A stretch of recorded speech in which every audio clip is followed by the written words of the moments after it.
Open the box. Remove all packing material. Remove the scooter from the box. Check inside the box for your charger, manual, and tools. Secure the front folding buckle and security latch. Unfold the handlebars to an upright position. Make sure they're locked in place. Extend the height of the handlebars to your liking and secure with the quick release lever. Power the scooter on.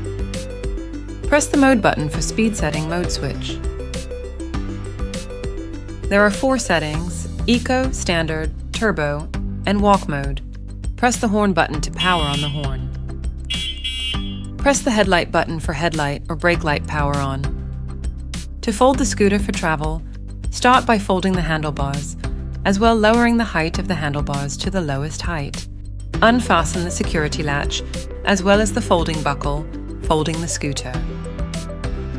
Your scooter is ready to come with you on your adventures.